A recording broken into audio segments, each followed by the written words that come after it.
नहमदुहु व नुसल्ली अला रसूलिहिल करीम अम्मा बाद फ़अऊज़ु बिल्लाहि मिनश शैतानिर रजीम बिस्मिल्लाहिर रहमानिर रहीम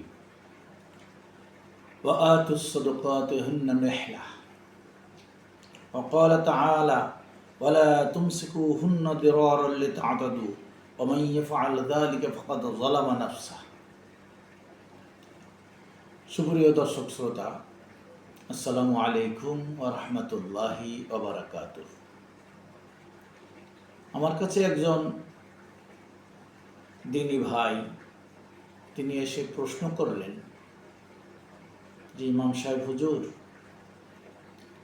আমাদের সমাজে অনেক বিবাহ শাদী এমন হয় যে বিবাহ শাদীর মধ্যে অনেক উচ্চ হারে অধিক মাত্রায় মহারণা ধার্য করা হয় এবং সেই মহারণা আদায়ও করা হয় না। আর তাদের কাছে জানতে চাইলে তারা বলে মহারণা বাধা লাগে তাই বাঁধি, তো আদায় করা অত জরুরি না। ইসলামের দৃষ্টিকোণ থেকে আসলে মহারণা কি এবং আদায় করা ফরজ না ওয়াজিব না সুন্নাত না মুবাহ, আপনার কাছে জানতে চাই। এই ভাইয়ের প্রশ্নের উত্তরে আমি তার উত্তর দেওয়ার আগেই আপনাদের সামনে শুরুতেই একখানা কোরআন শরীফের আয়াত পড়েছি। এই আয়াতখানা সূরা নিসার 4 নম্বর আয়াত। এই 4 নম্বর আয়াতে আল্লাহ তাবারক তাআলা বিবাহ বন্ধনের পূর্বে মহারণা নির্ধারণ করা বিবাহের মধ্যে ফরজের অন্যতম ফরজ। ইজাব কবুল এটা যেমন ফরজ, মহারণা ধার্য করা ফরজ এবং আদায় করাও ফরজ।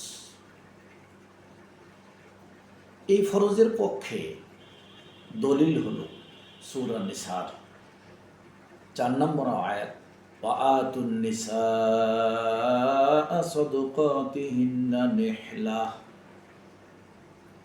আর তোমরা তোমাদের স্ত্রীদের মহারণা সন্তুষ্ট চিত্তে ফিরিয়ে দাও, দিয়ে দাও। আল্লাহ তাবারক তাআলার আদেশ সূচক বাক্য। যে পরিমাণ মহারণা নির্ধারণ করা হবে বিবাহের জন্য বর এবং কনের সম্মতিতে, আমাদের সমাজে আসলে বর আর কনের সম্মতিতে মহারণা ধার্য করা হয় না। বর পক্ষ এবং কনে পক্ষের একটা আলাপ আলোচনার মাধ্যমে সাধারণত ঠিক হয়ে থাকে, কিন্তু শরিয়াতি বিধান হলো বর কি পরিমাণ মহারণা দিতে সক্ষম, তার সক্ষমতা কতটুকু আছে সেই বিষয়ে সে খোলামেলাভাবে বলবে। আর মেয়ে সেই মহারে যদি রাজি হয় তবেই বিবাহ শাদী সত্য সম্পন্ন করতে হবে। তো আল্লাহ তাবারক তাআলা যেহেতু মহারণা ফরজ করেছেন, সেহেতু মহারণা আদায় করা প্রত্যেক মানুষের জন্য ফরজ, প্রত্যেক পুরুষের জন্য ফরজ। 1 নম্বর, আল্লাহ রাব্বুল আলামিন কোরআনে কারিমে মহারণা বিষয়ে আরও আল্লাহ বলেছেন। আমি আরও একখানা আয়াত পড়েছি, ওয়ালা তুমসিকুহুন্না দিরারান লিতা'তাদু ওয়া মান ইয়াফআল যালিকা ফাকাদ যালামা নাফসাহ। আর তোমরা তাদেরকে অর্থাৎ তোমাদের স্ত্রীদেরকে কষ্ট দেওয়ার জন্য আটকিয়ে না রাখা, কষ্ট দিও না, আটকিয়ে রেখো না, এতে তোমাদের বাড়াবাড়ি করা হবে। অর্থাৎ এই মহারণা না দিয়ে তাদেরকে একটা আটকানো, বেঁধে রাখা, মহারানা দিয়ে দেওয়ার ব্যাপারে আল্লাহ রব্বুল আলামিন নির্দেশ দিয়েছেন। সূরা নিসার মধ্যে দিয়ে দেওয়ার জন্য বলেছেন, আবার এখানে বলছে স্ত্রীদেরকে কষ্ট দিও না, কষ্ট দেওয়ার জন্য তাদেরকে আটকিয়েও রেখো না, তাদের মহারানা পরিশোধ করিয়া দাও। আর যদি তোমরা এরকম আটকাইয়া রাখো, তাদেরকে মানে প্রতিবন্ধকতা সৃষ্টি করো, তাহলে আল ওমাইয়া ফাআল যালিকা ফাকাদ যালামা নাফসা, তাহলে এরূপ করবে যারা, তারা নিজেরা নিজেদের উপরেই জুলুম করবে। অর্থাৎ আল্লাহর অপছন্দনীয় হলো জুলুম, আর এই আল্লাহর হুকুম অমান্য করাটা হলো বড় জুলুম। জন্য আমাদের সমাজে অনেক সময় বিবাহ শাদীর ব্যাপারে দেখা যায় যে মহারানা বাঁধার সময় নিয়ত থেকে মেয়ে পক্ষের যদি কোনো রকম বিবাহ ভেঙে যায়, তাহলে তার কাছ থেকে মোটা অঙ্কের একটা টাকা আদায় করা যাতে যায়, সেই জন্য তার উপরে চাপিয়ে দেওয়া হয় মহারানার এক বোঝা, যা তিনি বইতে অক্ষম। কিন্তু পারিপার্শ্বিকতার কারণে, পরিবেশগত কারণে, সামাজিকতার কারণে, তার স্ট্যাটাসের কারণে সে ওই মহারানা দিতে সক্ষম না হয়েও মেনে নেয়। কিন্তু মেয়ের পক্ষের শুরুতেই থাকে একটা কুচিন্তা, খারাপ ধারণা যে যদি ছুটে যায়, এমন ধারণা করে একটা বিবাহ শাদীর মতো একটা অনুষ্ঠান এটা করাটাই সমীচীন নয়, শরীয়ত সম্মত নয়। এই জন্য ছেলের পক্ষে যেই পরিমাণ মহর দেওয়ার ক্ষমতা ছেলে রাখে, সেই পরিমাণ মহরেই বিবাহ শাদী সম্পন্ন করা উচিত, তাহলে উভয় পক্ষের জন্য এটা সহজ হবে। আল্লাহ তাবারক তাআলা কোরআনে কারিমে অন্য আর এক জায়গায় বলেছে, وَأُحِلَّ لَكُم مَّا وَرَاءَ ذَلِكُمْ أَن تَبْتَغُوا بِأَمْوَالِكُمْ مُحْسِنِينَ غَيْرَ مُسَافِحِينَ فَمَا اسْتَمْتَعْتُم بِهِ مِنْهُنَّ فَآتُوهُنَّ أُجُورَهُنَّ فَرِيضَةً। আল্লাহ তাবারক তাআলা এই মহারানা স্ত্রী লোকদের ছাড়া অন্য সব নারীদের তোমাদের জন্য হালাল করা হয়েছে। মুহাররম অর্থাৎ এই মুহাররম ব্যক্তিদেরকে ছাড়া স্ত্রী হিসেবে গ্রহণ করা অন্য সব নারীদেরকে হালাল করা হয়েছে বিবাহের ব্যাপারে।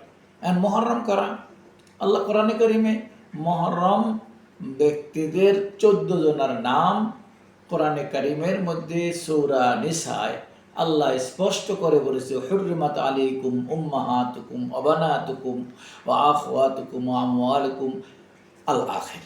আল্লাহ তাবারক তাআলা 14 জনের নাম প্রকাশ করেছেন, যেই 14 জনের সাথে দেখা দেওয়া জায়েজ, ওই 14 জনকে বিবাহ করা হারাম।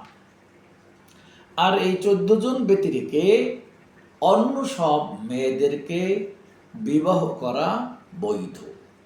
আর মেয়েদের জন্য ওই 14 জন পুরুষ ছাড়া অন্য সব পুরুষের সাথে বিবাহ বন্ধনে আবদ্ধ হওয়া বৈধ। আর তাদের সাথে যেই 14 জনের সাথে দেখা করা যায়, পর্দা করা লাগে না, সেই 14 জনের সাথে বিবাহ হারাম। আল্লাহ একথাই স্পষ্ট করে এখানে জানিয়ে দিয়েছেন, যেন তোমরা নিজেদের ধন সম্পদের বিনিময় তাদেরকে হাসিল করে নাও। আল্লাহ কত সুন্দর কথা বলেছেন যে তাদেরকে যে তুমি তোমার অধীনস্থ করে নিবা, স্ত্রী হিসেবে বরণ করে নিবে, তার বিনিময় মহিলাদেরকে আল্লাহ সম্মান দেওয়ার জন্য আল্লাহ একটা সিস্টেম জারি করে দিয়েছে যে মহিলাদেরকে তোমাদের অর্থ সম্পদ দিয়া তাদেরকে অর্জন করে নাও, তার মানে মোহর দিয়ে দাও। তাদেরকে বিবাহ বন্ধনে আবদ্ধ করার জন্য এবং অবাধ যৌনতা, অবাধ যৌন চর্চা প্রতিরোধের জন্য এই ব্যবস্থা করা হয়েছে। আল্লাহ তাবারক তাআলা বিবাহটা কেমন করেছেন? বিবাহটা ফরজ এজন্য করেছেন যে বিবাহের মাধ্যমে অবৈধ যৌনাচার, অবৈধ যৌনতা থেকে মানুষ বিরত থাকতে পারবে। হালাল পন্থায় স্বামী স্ত্রী একত্রে জীবনযাপন করা, তাদের দাম্পত্য জীবন উভয়ই সুখী হবে। কিন্তু মেয়েদেরকে আল্লাহ রব্বুল আলামিন বেশি মর্যাদা দেওয়ার কারণে পুরুষদের জন্য এই মহিলাদেরকে বিবাহ করার ব্যাপারে অর্থ সম্পদ দিয়া তাদেরকে হাসিল করার জন্য আল্লাহ বলেছেন। সুতরাং বিনিময়ে তোমরা তাদের থেকে কোনো রকমের স্বাদ আস্বাদন করছো, তাদের মোহ তাদেরকে ফরজ হিসেবে দিয়ে দাও। এটা তোমরা যেন তাদের যে দিচ্ছ, এটা তোমরা তাদেরকে যে কিছু মানে পাওয়ার আশায়, কিছু তার থেকে স্বার্থ আদায়ের জন্য এই মহারণা দিচ্ছ তা নয়। এটা ফরজ হিসেবে তাদেরকে দিয়ে দিতে হবে। এটা নিঃস্বার্থভাবে তাদেরকে পাওনা, এই পাওনা আল্লাহ রব্বুল আলামিন দেওয়ার জন্য কোরআনে কারিমে বলেছেন। অথচ আমাদের সমাজে দেখা যায় বিবাহ শাদী হয়, আবার অনেক ক্ষেত্রে ভেঙেও যায়, কিন্তু এই মহারণা দেওয়া নেওয়া নিয়ে শেষ পর্যন্ত আইনের আশ্রয় নিতে হয়। অথচ বিবাহের শুরুতেই ও আতুন নিসাই সদুকাতিহিন্না নিহলা, তাদের পাওনা আগে মিটাইয়ে দাও, তারপর তোমাদের দাম্পত্য জীবন শুরু করো। আমাদের সমাজে এটা চালু নাই, কিন্তু আরব কান্ট্রিতে, বিশেষ করে সৌদি আরবে এই প্রথা এখনো চালু আছে যে বিবাহ অনুষ্ঠানের মধ্যেই বর কনের মহারণা পরিশোধ করে তারপর স্ত্রীকে সে নিয়ে যাবে। সেই সিস্টেম সেখানে চালু আছে। ওই সিস্টেম যদি আমাদের সমাজেও চালু থাকতো, তাহলে আমাদের সমাজের মধ্যে বিয়ে শাদী করার ব্যাপারে যে তার একটা দুইটা শর্ত না হইলে বিবাহ করা যায় না। পুরুষের জন্য দুইটা শর্ত, একটা হলো শারীরিক যোগ্যতা অর্জন, আর একটা হলো আর্থিক যোগ্যতা অর্জন। এই শারীরিক এবং আর্থিক দুইটা সমর্থবান হওয়ার পরেই তার উপর বিবাহ ফরজ হয়। অন্যথায় আল্লাহ রাসূল সাল্লাল্লাহু আলাইহি ওয়াসাল্লাম হাদিসে পাকে বলেছেন, যারা আর্থিকভাবে অসমর্থ তারা যেন তাদের যৌবনকে কন্ট্রোল করার জন্য, তাদের ইজ্জত আবরুকে কন্ট্রোল করার জন্য রোজা রেখে দমিয়ে রাখে।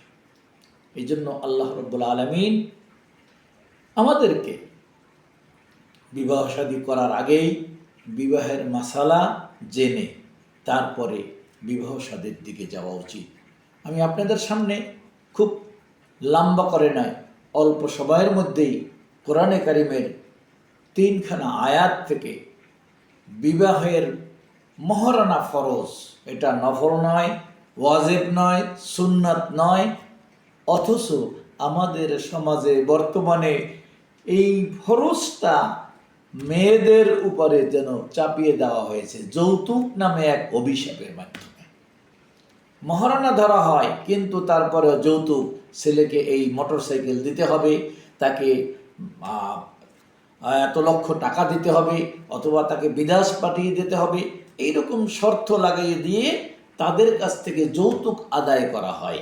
আর এই যৌতুকওয়ালা বিবাহ আল্লাহ রব্বুল আলামিনের রহমত তো থাকেই না, যৌতুক হারাম, এই হারামে থাকবে না কোনো আরাম। আর এই আরাম না থাকার পরে যে কথা আছে না, যে হারামের আরামে ধরবে কঠিন ব্যারামে, ছাড়বে না ভাই খাইলে তোমায় ডাক্তারও বাটিয়া। ডাক্তার বাটিয়া খাইলেও ওই ব্যারাম ভালো হবে না, হারামের আরামে যেই ব্যারাম সৃষ্টি হবে। এই জন্য ভাইরা সাবধান। যুবক ভাইদেরকে আমি বলবো, যারা এখনো বিবাহ শাদী করেন নাই, তারা এই বিষয়গুলো চিন্তা ভাবনা করে, যাতে করে কোনো রকমের যৌতুক পাওয়ার আশাও যেন না করা হয়, এবং কোনো চাওয়া তো দূরের কথা, মনে মনে কল্পনাও যেন না থাকে। আল্লাহর রাজি খুশির জন্য, নিজের ইজ্জত আবরু হেফাজতের জন্য আমরা বিবাহ শাদী যেন যুবক ভাইরা করতে পারেন। আর আমাদের মা বোনদেরকেও বলবো, যারা বিবাহের জন্য উপযুক্ত হবেন তারাও যেন এইরকম যৌতুক আদান প্রদানের চিন্তা মাথার থেকে ঝেড়ে ফেলান। তাহলে দেখবেন কোনো মেয়ে পক্ষ যদি যৌতুক না দেয় তাহলে ছেলে পক্ষ যৌতুক আর দিতে পারবে না। তার বিবাহ শাদী করতে হলে যৌতুক বিবাহই চালু হয়ে যাবে। আমরা চাই আমাদের দেশ সমাজে, আমাদের রাষ্ট্রে যৌতুকবিহীন ইসলামী শরিয়া মোতাবেক বিবাহ শাদী হোক এবং তাদের দাম্পত্য জীবন সুখী হোক, এই কামনায় আজকের মতো শেষ করছি। আসসালামু আলাইকুম ওয়া রাহমাতুল্লাহ।